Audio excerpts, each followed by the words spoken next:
మాదిగా జై మాదిగా మాదిగల ఐక్యత మాదిగల ఐక్యత జై మాదిగా మందకృష్ణ మాదిగ గారి నాయకత్వం మందకృష్ణ మాదిగ గారి నాయకత్వం జై స్వరాజ్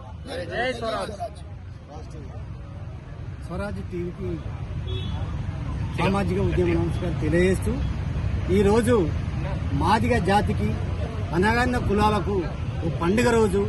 ఈ పండుగ దినము మనమందరం ఇట్లా సెలబ్రేట్ చేసుకోవడం కూడా ఒక గర్వకారణము. ఈరోజు సుప్రీంకోర్టు ధర్మశాసనం ఏడుగురితో కూడిన ధర్మశాసనము ఈరోజు తీర్పు ఇవ్వడం జరిగింది.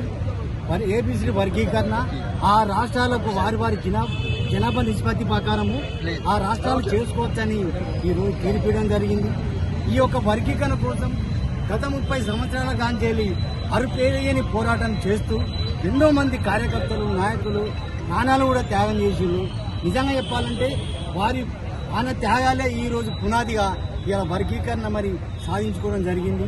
ఈ వర్గీకరణ సాధించుకోవడానికి కూడా ప్రతి ఒక్కరూ మాకు ఈ ఉద్యమానికి సహకరించిండ్రు. విలేకరులు కానీ పాత్రికా విలేకరులు కానీ ఇక రాజకీయ నాయకులు కానీ సామాజిక ఉద్యమకారులు కానీ ప్రతి ఒక్కరు మా ఉద్యమానికి సహాయ సహకారాలు అందించినందరికీ వారందరికీ కూడా ఆదాభి నమస్కారాలు. ఎందుకంటే ఈ రోజు మాకు పండుగ వాతావరణం. ఎందుకంటే మాదిగలకు ఇప్పటికీ ఈ రోజు వరకు కూడా అంటరాని వాళ్ళుగా ఇవాళ మామూలు అన్ని రకాల ఎన్నికబెట్టిన పరిస్థితి ఉంది. కానీ ఉద్యమం చేస్తున్నప్పుడు కూడా మోడీ గారి బహిరంగ సభలో మోడీ గారు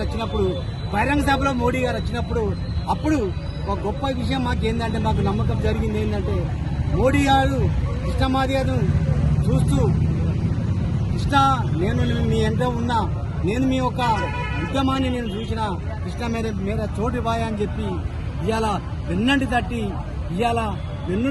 దగ్గర తీసుకొని నిజానికి అప్పుడే మాకు అర్థమైంది ఖచ్చితంగా మోడీ గారు దేశ ప్రధాని వచ్చిండు కాబట్టి తప్పకుండా మనం వర్గీకరణ అవుతుందని చెప్పి మేము అనుకున్నాము. అదే రకంగా ఈ రోజు జరిగింది. ఎంతో మంది బీజేపీకి అమ్ముడుపోయిందని చెప్పి రకరకాల మాటలు చెప్పినా ఎన్నో రకాల ఇబ్బందులు పెట్టినా కానీ అవమానాలు భరించడం వాళ్ళని ఎన్ని చేసినా భరించి కూడా సహనంతో ఒక వర్గీకరణ సాధించుకోవడం జరిగింది. దీనికి ముఖ్యంగా దేశ ప్రధాని మోడీ గారికి, అమిత్ షా గారికి, కిషన్ రెడ్డి గారికి, అదేవిధంగా బండి సంజయ్ గారికి, మిగతా మాకు అందరికీ సహకరించిన అన్ని రాజకీయ పార్టీలకు, బీజేపీ మిత్రులకు, అందరికీ ప్రజలకు, ప్రజాస్వామికవాదులకు, పాత్రికేయులకు అందరికీ కూడా మేము సామాజిక ఉద్యమాన్ని తెలియజేస్తూ